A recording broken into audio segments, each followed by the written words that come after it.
ওমের ভাই, গত বছর এই সময় বাংলাদেশে আপনি দ্বিতীয় প্রধান ব্যক্তি ছিলেন একটা নির্বাচিত সরকারে। আন্দোলন পরিস্থিতি সামাল দিয়েছেন, প্রতিদিন মিডিয়ার সাথে কথা বলতেন। আজকের সময়টাকে আপনি কিভাবে মূল্যায়ন করবেন?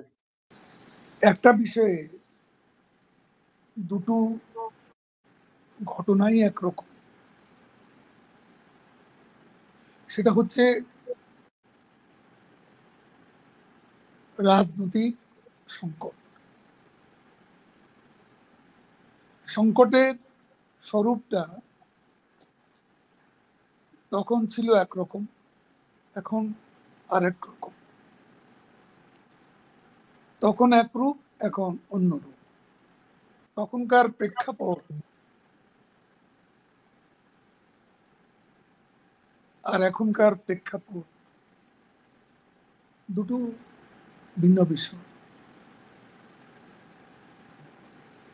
তখন ছিল মুক্তিযুদ্ধের মধ্য দিয়ে স্বাধীনতা সংগ্রামে সোনালী ফসল, স্বাধীন বাংলাদেশ। আর আজকে রিসেট বাটনে প্রেস করে এক নতুন বাংলাদেশের জন্ম, একটা জঙ্গিবাদী উত্থান আমরা মোকাবিলা করছিলাম। আমি স্পষ্টভাবে বলতে চাই, ৭১-এ আমরা বিজয়ী হয়েছিলাম, আজ সে বিজয় পরাজিত।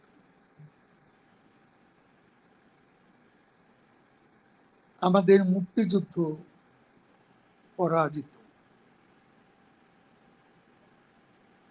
আমাদের জয় বাংলা রণধ্বনি পরাজিত। আমরা বিজয়ী হয়েছিলাম, কিন্তু এখন মনে মনে ভাবি এই বিজয়কে আমরা কতটা সংহত করতে পেরেছি। বারে বারে নেপোলিয়নের একটা কথা মনে পড়ে, we কনকার but could not make use of victory. আমরা বিজয়ী হয়েছি, কিন্তু বিজয়কে সংহত করতে পারি। এটাই ইতিহাসের স্বাভাবিক প্রতিধারা। একটা যুদ্ধের ডিফিটেড ফোর্সেস, এই ফোর্সেস একটা সময় বিজয়ী যারা, তারা বিজয়কে কনসলিডেট করতে যদি ব্যর্থ, তাহলে বিজিতরা, পরাজিতরা রিইমার্জ করে। আমার কাছে বাংলাদেশের বাস্তবতা এরকম কিছু মনে হয়। আপনি আপনি বলেছেন বিজয়কে আপনি সংহত করতে পারেন নাই। 15 বছর ক্ষমতায় ছিলেন, টানা 15 বছর। তো আপনি আওয়ামী লীগের সাধারণ সম্পাদক হিসেবে দীর্ঘদিন সাধারণ সম্পাদক আপনি, এই টানা ক্ষমতা থাকা সত্ত্বেও, এত দাপটের সাথে ক্ষমতায় থাকা সত্ত্বেও কেন বিজয় সংহত করতে পারলেন না? দৃশ্যত আমাদের নেত্রী প্রধানমন্ত্রী শেখ হাসিনা, তিনি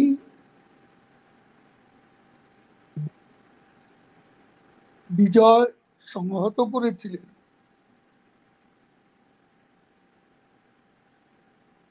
অসম সাহসী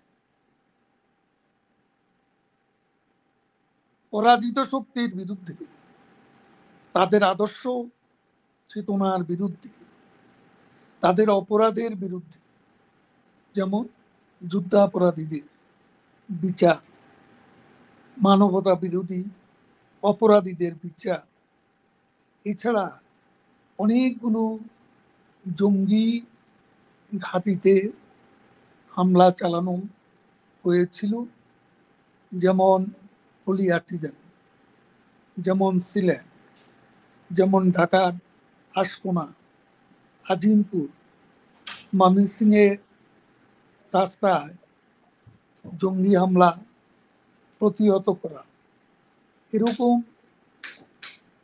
অনেকগুলো কাজ দুঃসাধ্য সাধন করে সারা বিশ্বেই প্রশংসিত হয়েছিলেন জঙ্গিবাদ দমনে সফলতার জন্য প্রধানমন্ত্রী শেখ হাসিনা। কিন্তু একটা বিষয়, যেটা ওই পরাজিত শক্তির আন্ডারগ্রাউন্ড যে অ্যাক্টিভিটিস, সেই অ্যাক্টিভিটিস বিভিন্ন কারণে সেগুলো আমাদের গোচরে ছিল। এই যে গোয়েন্দা সংস্থা সঠিকভাবে আপনাদের ব্রিফ করে নাই, গোয়েন্দা সংস্থা, বা আজকে আমরা বিভিন্ন সেনাবাহিনীর চেহারা দেখতেছি। গোয়েন্দা সংস্থার রিপোর্টের উপরে ভিত্তি করে সব রিপোর্টই সঠিক তথ্য সরবরাহ করেছে, এমনকি উঁচু গলায় বলা যায় না। সব সঠিক তথ্য সঠিক সময় যদি পাওয়া যেত, তাহলে 5ই আগস্টের যে জঙ্গিবাদী উত্থান, এরকম উত্থান সে সময় সংগঠিত হতে নাও পারত। বাংলাদেশ সেনাবাহিনী কি আপনাদের বিক্রয় করেছে?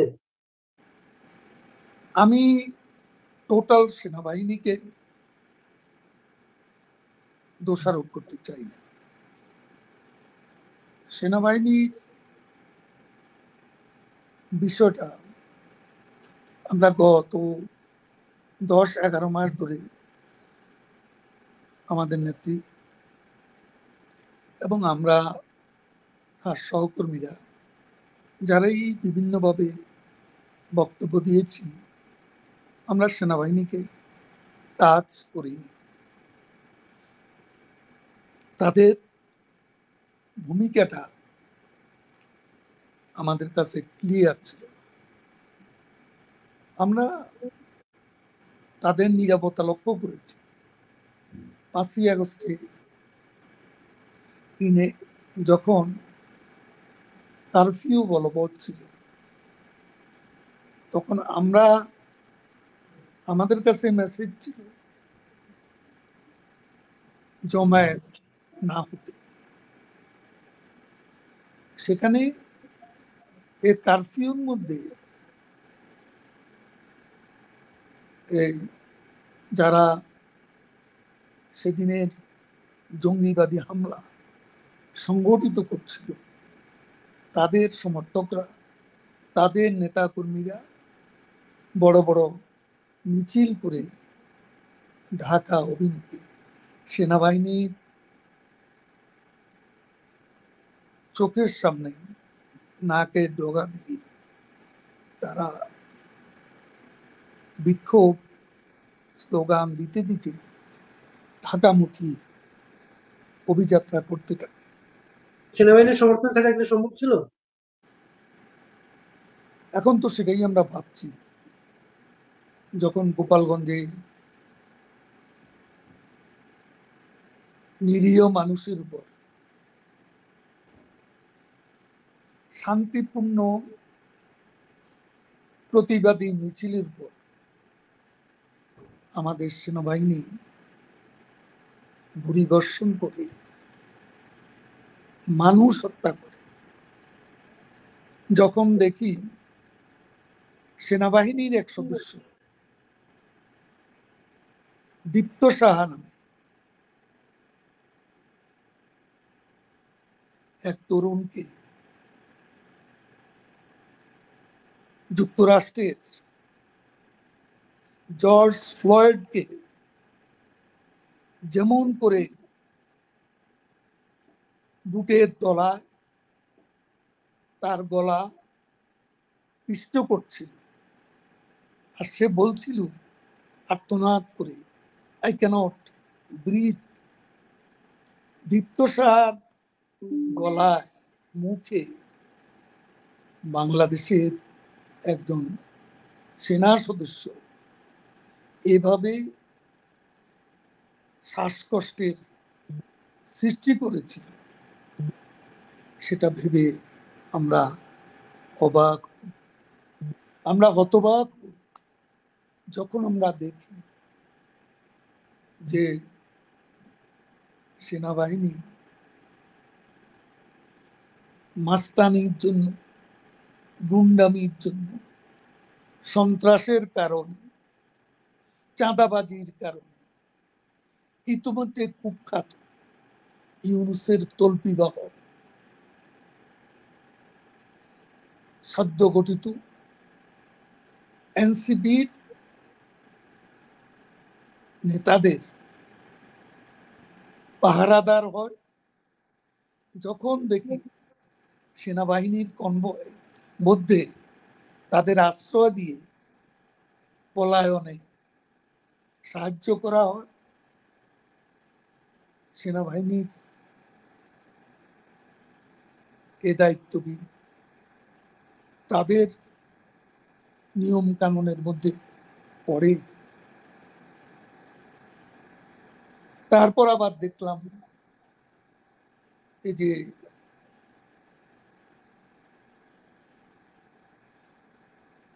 ঢাকা ট্রেনিং বিমান বিধ্বস্ত হওয়ার পর সেনাবাহিনী যেভাবে পরিস্থিতি মোকাবিলা করেছে, এটা তখনকার পরিস্থিতির মুখে তাদের দায়িত্ব জ্ঞানহীন, কাণ্ড জ্ঞানহীন এবং একটা চরম একটা হিংসাত্মক পরিস্থিতি সৃষ্টি করতে তাদের অহংবোধের যে প্রকাশ ঘটেছে সেটাও ক্ষমা করার মতো কিছু না। গোপালগঞ্জে মানুষ যেভাবে রুখে দাঁড়িয়েছে, মাইলস্টোন স্কুলের ঘটনার পরে ছাত্ররা যেভাবে রুখে দাঁড়িয়েছে, আপনি আওয়ামী লীগের দ্বিতীয় প্রধান নেতা, আপনার নোয়াখালীর অবস্থা তো খুবই করুণ। আপনি এত বড় নেতা ছিলেন, বারবার ইলেকশনে পাশ করে আসছিলেন, আপনার সেই কর্মী বাহিনী গেল কোথায়? যখন আমাদের রণনীতি, রণকৌশলের অবলম্বনে আমরা যখন সত্যিকার অর্থে আমাদের নেত্রীর ভাষা যে ম্যাস রেজিস্ট্যান্স, গণ প্রতিরোধ, আমরা ঢাকামুখী অভিযান, লং মার্চ টু যমুনা, এই এজেন্ডার বাস্তবায়ন করতে যাবে, তখন কার কতটা অংশগ্রহণ, কার কতটা প্রতিবাদী ভূমিকা, প্রতিরোধের ক্ষমতা স্পষ্ট। এখন সারা দেশেই সবাই সংগঠিত হচ্ছে। আপনার খুব আলোচিত একটা শব্দ ছিল কাউয়া।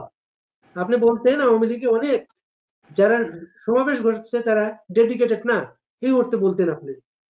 ওইটা কি আজকে বাস্তব অবস্থা দেখা দিয়েছে? দেখুন, আওয়ামী লীগ একটা মাল্টিক্লাস রাজনৈতিক প্রতিষ্ঠান, এখানে বিভিন্ন ধরনের লোক থাকে। ভালো লোক যেমন ছিল, কিছু খারাপ লোকও ছিল। এটা অস্বীকার করার কোনো উপায় নেই। জামাত শিবিরের প্রচুর লোক আশ্রয় নিয়েছিল। এই জামাত বলুন। শিবিরের প্রচুর লোক আশ্রয় নিয়েছিল। আর সেটা হয়তো কোনো কোনো ক্ষেত্রে সে অনুপ্রবেশের বিষয়টি আমরা বুঝতে পারি, এবং 5ই আগস্টের পর এটা দিবালোকের মতো পরিষ্কার। কারণ সেদিন ছাত্রদের আবেগকে যারা পুঁজি করে জঙ্গিবাদী উত্থানের সাথে সংযুক্ত করে, তখনকার এবং আজকের এনসিপি নামের নেতৃত্ব দল, নতুন দলের ইউনূস বাহিনীর যে নেতাগুলো, এদের স্বরূপটা ইতিমধ্যে উন্মোচিত হয়েছে।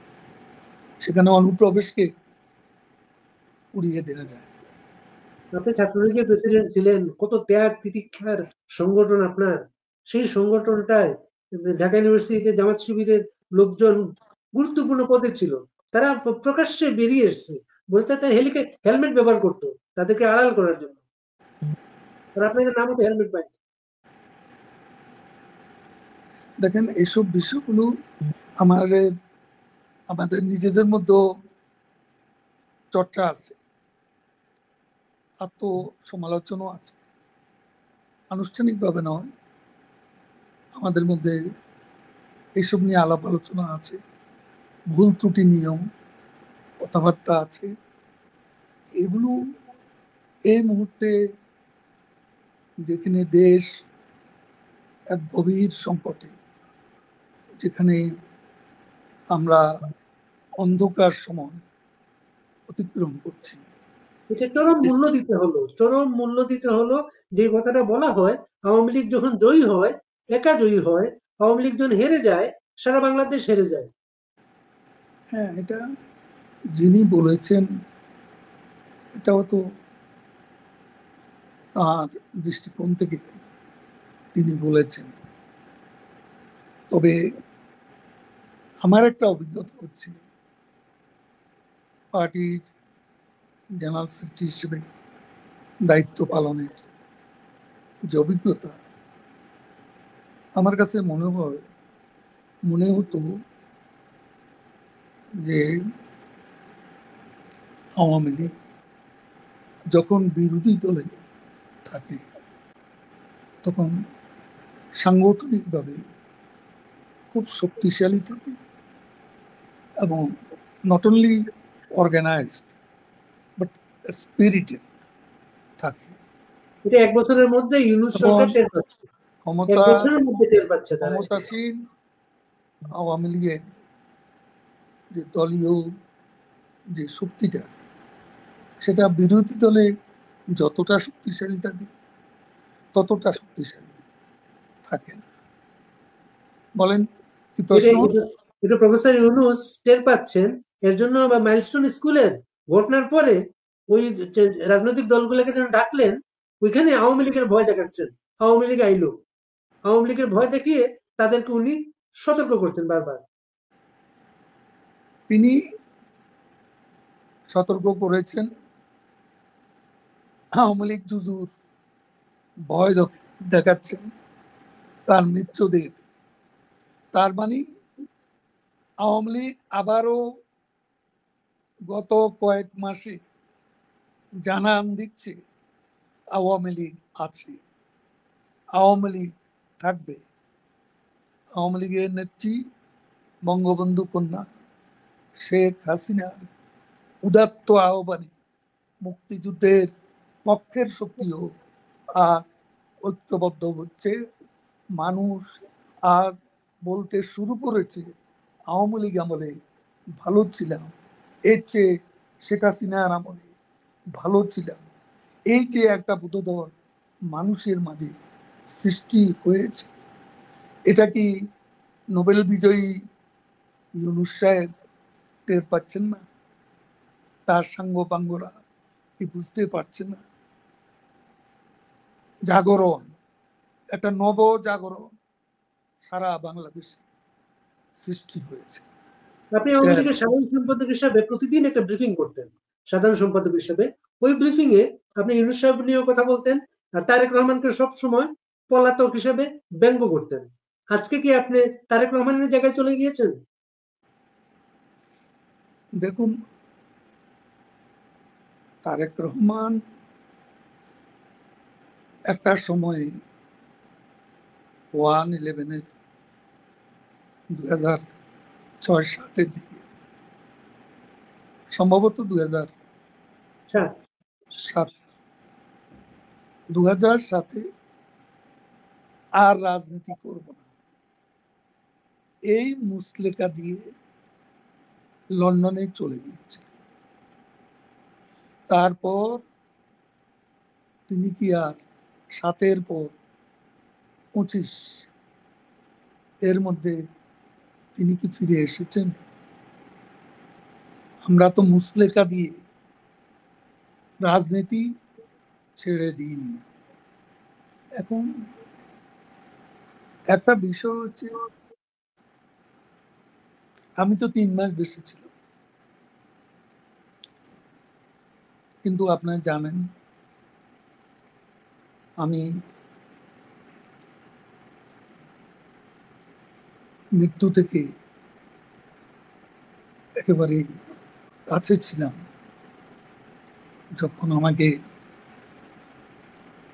অসুস্থ অবস্থায় সিঙ্গাপুর নিয়ে যাওয়া হয়, সেখানে আমার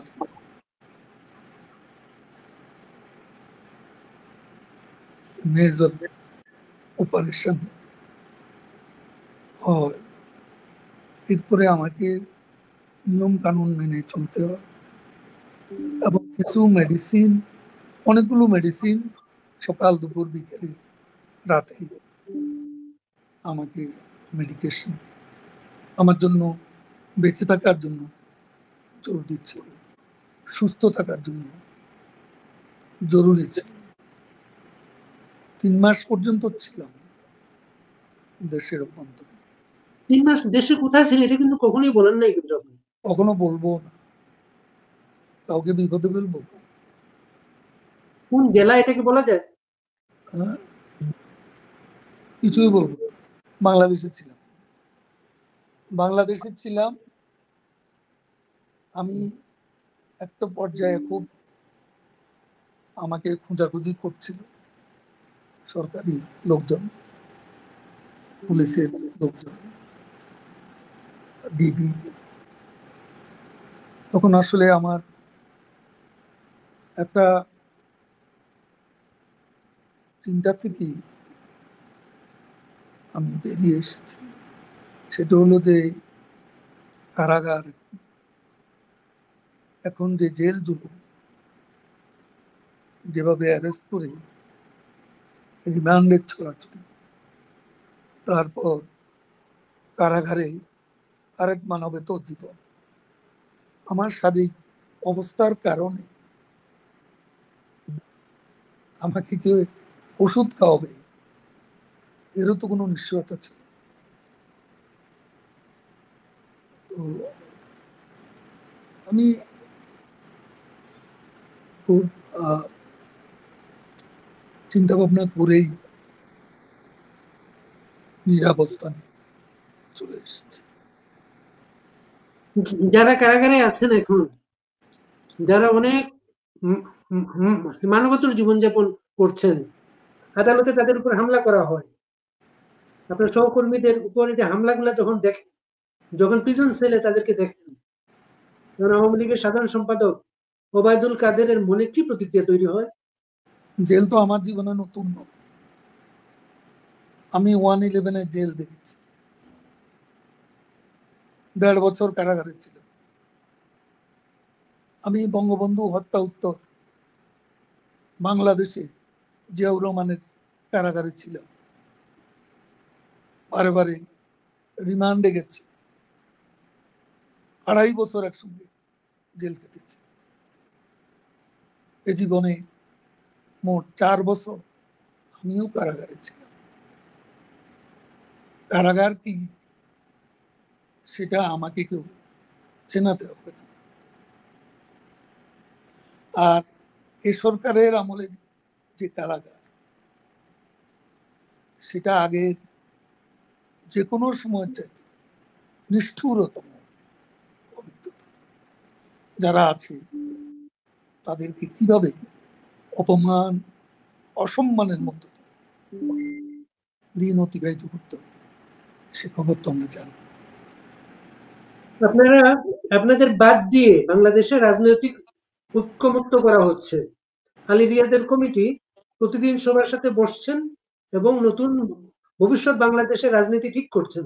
সেখানে আওয়ামী লীগ মাইনাস। এই রাজনীতি ভবিষ্যৎ কি দেখেন আপনি? যারা আওয়ামী লীগকে মাইনাস করা দুঃস্বপ্ন দেখছে, তারা নিজেরাই জনগণ কর্তৃক মাইনাস হয়ে যাবে। সেদিন বেশি দূর, খুব বেশি দিন এই কমান্ড ইকোনমি ফেল করেছে, কমান্ড পলিটিক্স ফেল করতে যাচ্ছে, কমান্ড জুডিশিয়ারি ফেল করতে যাচ্ছে। সব দিক থেকে চরম ব্যর্থতা নজির সৃষ্টি করে ইউনুস দমকে বিতাড়িত হতে সেদিন বেশি দূরে। দেশে কি খুব তাড়াতাড়ি নির্বাচন দেখেন? নির্বাচন কি হচ্ছে মনে হয়? নির্বাচন এই দেশে কবে হবে কেউ জানে না। নির্বাচন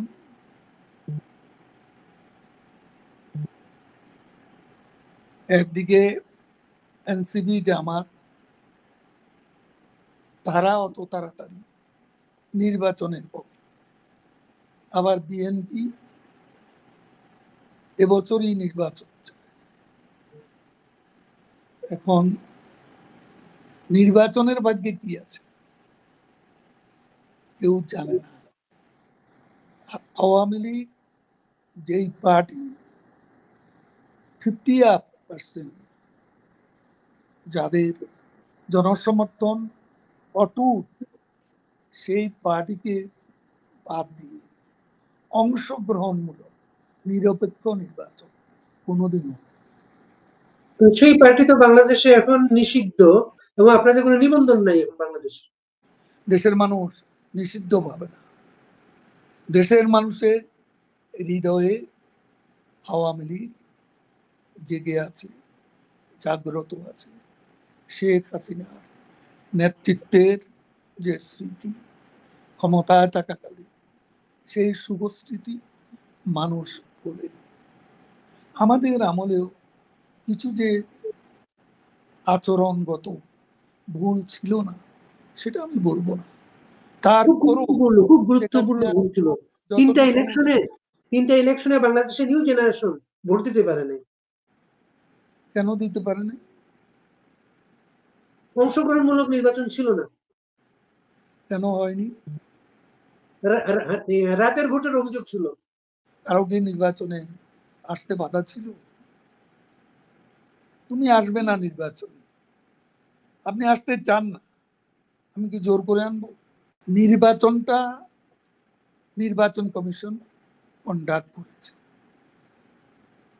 এখানে সরকারের কোনো হস্তক্ষেপ ছিল না।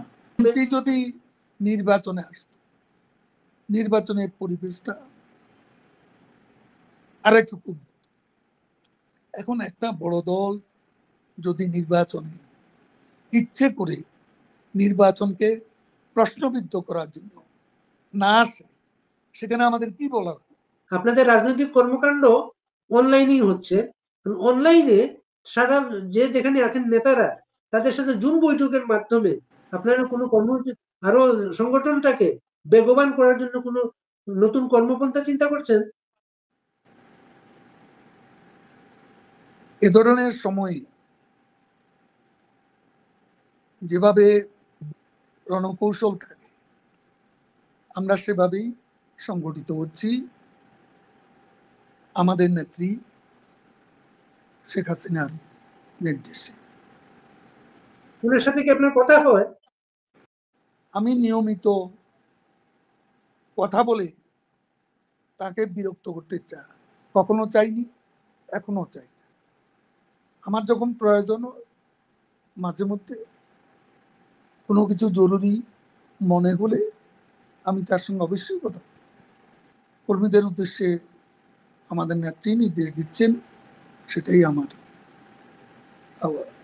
সেই রণনীতি রণকৌশল অবলম্বন যাতে হয়, কর্মীরা যাতে নেত্রী নির্দেশ মতো নিজেদেরকে সংগঠিত রাখে, সংগঠিত হয়, সেটাই আমার বক্তব্য। আমরা জানি মোহাম্মদ ইউনূস তার নিজস্ব দল এনসিপি, জামাত সহ ইসলামপন্থী জঙ্গিবাদী কয়েকটি দল, বিএনপি, তাদের they are on different pages, but they are on the same page against Awami League. Refine Awami লীগের কথা মাঝখানে এসেছিল, রিফাইন আওয়ামী লীগের কোনো সায় শব্দ পাওয়া যাচ্ছে না এখন। এই ধরনের আওয়ামী লীগ অতীত অনেকে চেষ্টা করেছে এ ধরনের হাইপেন আওয়ামী লীগ করার জন্য। এই চেষ্টা সফল হবে এটা আমরা বিশ্বাস করি। আওয়ামী লীগ সভাপতি আমাকে 3 বার জেনারেল সেক্রেটারির দায়িত্ব দিয়েছে। এত বড় দায়িত্ব স্বাধীনতার পর আর কারো ভাগ্যে জোটেনি। এটা তো সত্য, এটা খুবই সত্য থাকতে পারে। আমি সম্পূর্ণ সফল এ দাবি করি না, আমারও ব্যর্থতা আছে, ভুল আছে, সময় মতো সব। কিন্তু আপনার সভাপতি সাধারণ সম্পাদক প্রতিদিন কথা হয় বা মত বিনিময় হয় এমন কোনো প্রমাণ কারো কাছে নেই, এর জন্যই প্রশ্নগুলো আসে। সবসময় ওনার সাথে অনেকেই কথা বলেন, কিন্তু এবং উনি তো প্রতিদিনই প্রায় ভার্চুয়ালি আমাদের অনলাইন প্ল্যাটফর্ম গুলাতে যুক্ত। সারা দেশের কর্মীরা আপনার তিনি শুধু বলেন না, আপনার গ্রাসরুট লেভেলের কর্মীদের সাথে কথা হয় ওনার প্রতিদিন। ও কর্মীদের কথাই শুনে, তিনি শুনেন। আমাকে কোনো কোনো তৃণমূলের কর্মী এ কথাও বলেছে, সে অত যুবলীগ, ছাত্রলীগ বা স্বেচ্ছাসেবক সামান্য একজন কর্মী, ছোটখাটো পদ, যে নেত্রীর সাথে 3 বার, কেউ বলে 4 বার, কেউ বলে 5 বার কথা হয়েছে। তাহলে অবস্থাটা বুঝেন। উনি তো দলটাকে টেনে তুলেছেন আবার একা একা। উনি তো